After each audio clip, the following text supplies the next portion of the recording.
ప్రభు నామమున మీకందరికీ వందనాలు. దేవుడు గడిచిన దినములంతా కాచి కాపాడి ఆయన ఉచితమైన కృపలో మనల్ని భద్రపరిచి ఇంతవరకు సజీవులుగా ఉంచిన దేవాది దేవునికి మహిమ ఘనత ప్రభావములు కలుగునుగాక.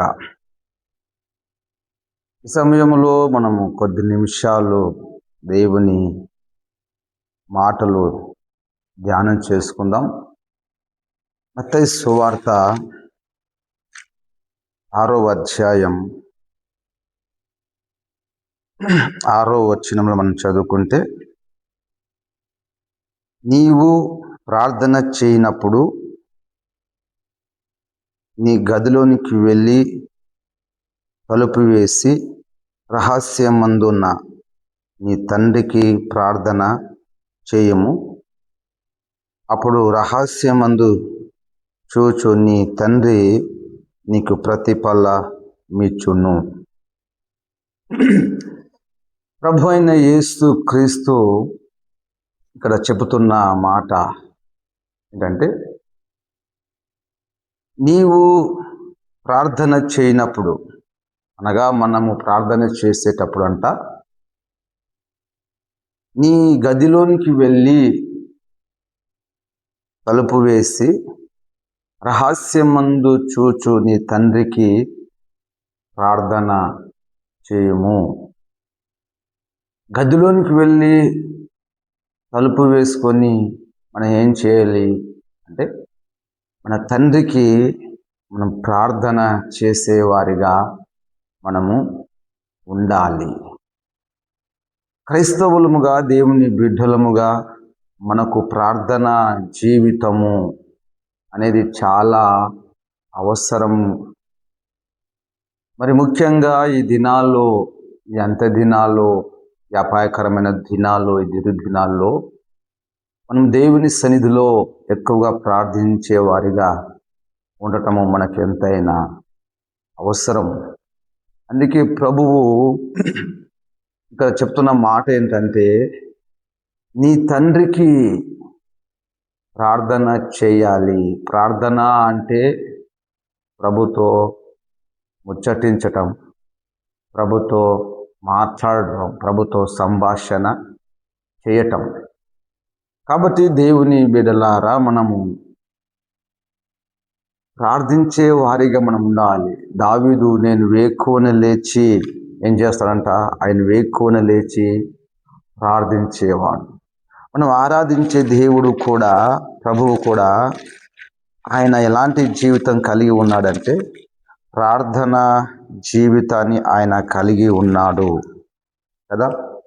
ఆయన ప్రార్థించడానికి ఎక్కడికి వెళ్ళేవాడంట అంటే, అరణ్యములోనికి. Praise the lord.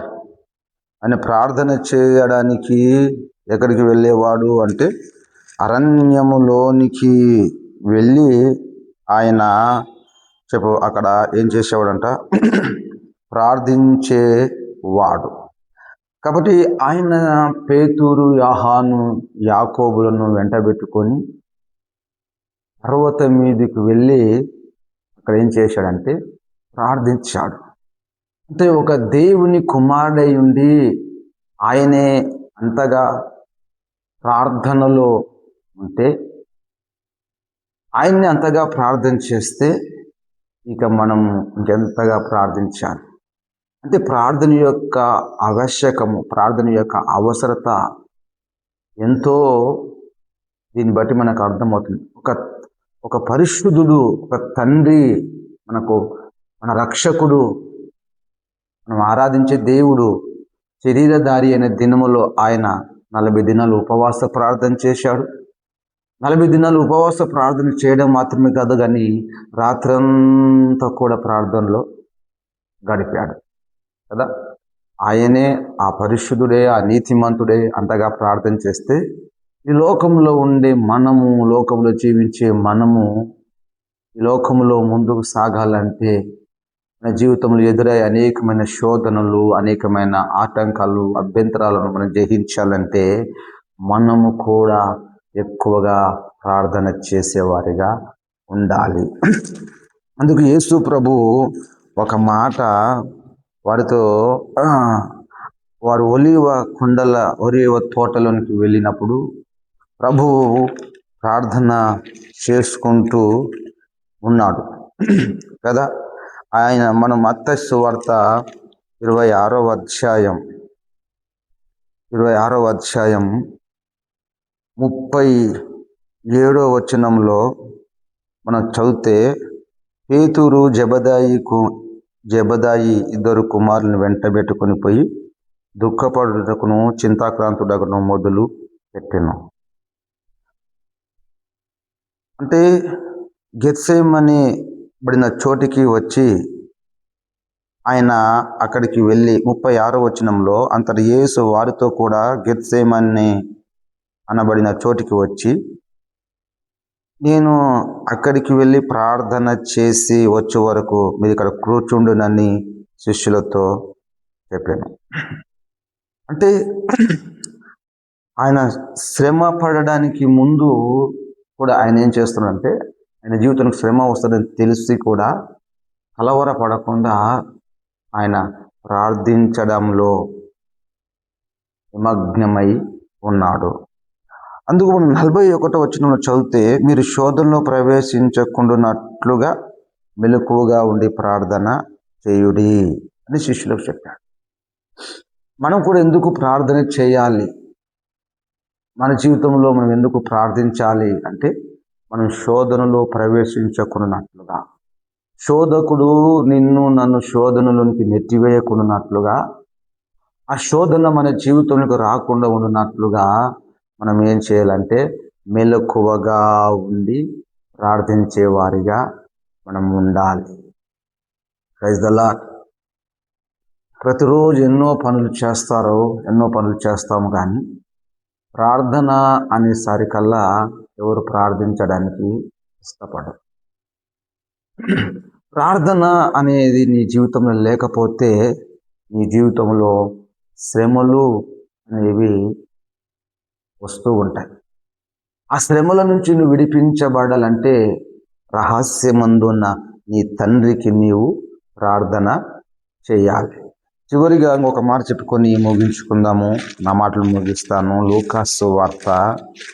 లూకాసు వార్తలో కూడా ప్రభు ఒక మాట, మనం ఎందుకు ప్రార్థన చేయాలి, దేని కొరకు ప్రార్థించాలి, ప్రార్థన ఎందుకు అవసరము అంటే, యేసు ప్రభు శిష్యులకు అనేకమైన విషయాలు బోధించి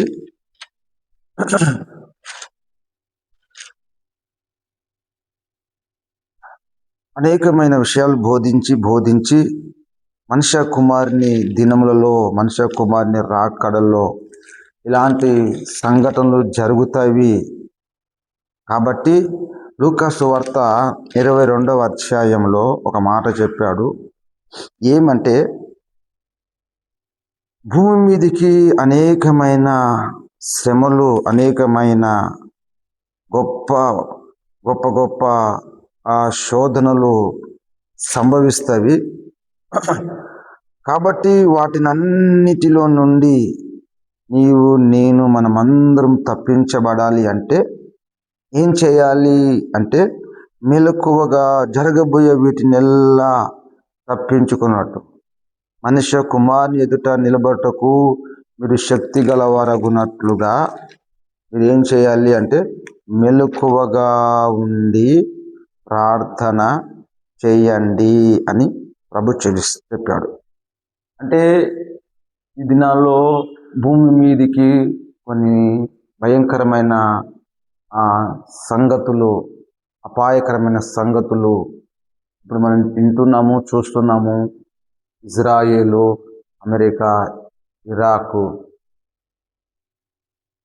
ఇరాను, ఈ దేశాలు యుద్ధం చేసుకుంటున్నాయి. అంటే ఈ యుద్ధ దినాల్లో అనేకులు చనిపోతున్నారు, యుద్ధం ద్వారా అనేకులు చంపబడుతున్నారు. ఒక ఒక దినాల్లో మనం కూడా చంపబడతాం, మనం కూడా చనిపోతాం. కానీ ఒకవేళ నీ జీవితంలో ఇలాంటివి ఒకవేళ సంభవిస్తే వాటిని అన్నిటి నుంచి నేను తప్పించగలిగినది నీ ప్రార్థన జీవితము మాత్రమే. నీ ధనం నీ ధనం తప్పించదు, నీ ఆస్తి నిన్ను కాపాడదు, నీ బంధువులు నిన్ను కాపాడరు, నీ స్నేహితులు నిన్ను కాపాడు. వీరెవరు నిన్ను కాపాడరు. కానీ నిన్ను ఏదైనా కాపాడగలిగినది ఏదైనా ఉంటే, గత దినాల్లో కరోనా వైరస్ వచ్చింది, అనేకులు చనిపోయారు, దైవజనులు అనబడిన వారు కూడా చనిపోయారు, క్రైస్తవులు చనిపోయారు, అనేకులు చనిపోయారు. చనిపోవడం సహజం, కానీ చనిపోతే రేపు నువ్వు యేసయ్య ఎదుట నిలబడాలి. ఏది నిన్ను యేసయ్య ఎదుట నిలబెడుతుంది? ఈ ప్రార్థన. దేవుని ఎదుట నిలబడటకు మనకి ఏం కావాలంటే శక్తి కావాలి. ఆ శక్తి ఎలా వస్తుంది అంటే మనం ఆయనతో సహవాసం చేసినప్పుడు కదా. రహస్యమందు చూచి నీ తండ్రికి నువ్వేం చేయాలి? ప్రార్థన చేయాలి. అందుకే మనుష్య కుమారుని ఎదుట నిలబడుటకు మీరు శక్తి గల వారగున్నట్లుగా మెలకువగా ఉండి ఏం చేయాలి అంటే ప్రార్థన చేయాలి. కాబట్టి ఈ వీడియో ద్వారా నేను చెప్పాల్సిన విషయం ఏంటంటే, మనము వ్యక్తిగతంగా సంఘపరంగా ప్రార్థనలో దినాల్లో మనం గడపడం ఎంతైనా అవసరం. నువ్వు ఇంకా ఇప్పటికీ ప్రార్థన చేయలేని స్థితిలో ఉంటే ఈ రోజు నుంచి ప్రార్థించి, నీ కుటుంబ పరిస్థితులు ఎలా ఉన్నా, నీ అవసరతలు ఎలా ఉన్నా, నువ్వు ఏ స్థితిలో ఉన్నా, నువ్వు ఒక దుఃఖంలో, బాధలో, వేదనలో ఉన్నా, నువ్వు ప్రభు సన్నిధిలో ప్రార్థన చేస్తే ఆ పరిస్థితులన్నిటి నుంచి ప్రభు మనల్ని విడిపించునుగాక. ఆయన విడిపించుటకు సమర్థుడు, శక్తిమంతుడు. కాబట్టి అందరూ ఉదయకాలమున లేచి, లేదా నీకెప్పుడు సమయం ఉంటే, నీకెప్పుడు అనుకూలత ఉంటే ఆ అనుకూల సమయంలోనే నువ్వు ప్రార్థించవలసిందిగా ప్రభు పేరట మనవి చేస్తున్నాను. నేను మరలా చెప్తున్నాను, నిన్ను ఎవరు ఈ లోకంలో తప్పించలేరు. మరణం నుంచి తప్పించలేరు, ప్రేమ నుంచి తప్పించలేరు, శోధన నుంచి తప్పించలేరు. వీటి నుంచి తప్పించగలిగినది ఏదైనా ఉంటే నీ వ్యక్తిగతమైన ప్రార్థన, నీ ప్రార్థన జీవితం. అందుకు మన దేవునికి మనము మొరపెట్టేవారిగా ఉంటే మన ప్రభు మన ప్రార్థన ఆలకించి మనల్ని ఆ శోధనలన్నిటి నుంచి తప్పించుటకు ఆయన సమర్థుడు. చిన్న ప్రార్థన చేద్దాం. మా గురించి పరిశుద్ధుడా, ప్రేమ కలిగిన మా తండ్రి, గొప్ప దేవుడానికి వందనాలు. ప్రభువా నాయన యేసయ్య, ఈ వీడియో వింటున్న వారిని, చూస్తున్న వారిని అందరినీ దీవించి వారిని అందరినీ ప్రార్థనకు పురుగొల్పమని, ప్రార్థించే వారిగా ప్రార్థన ఆత్మతో వారిని అందరినీ నింపమని, ఎవరు ఏ అవసరతలు ఉన్నా, ఏ శోధనలు ఉన్నా, ఏ బాధలు ఉన్నా, ఏ పరిస్థితుల్లో ఉన్నా వాటిని అన్నిటి విడిపించి వారి పట్ల కృప చూపించమని యేసు నామములో అడుగుతున్నాను మా పరమ తండ్రి.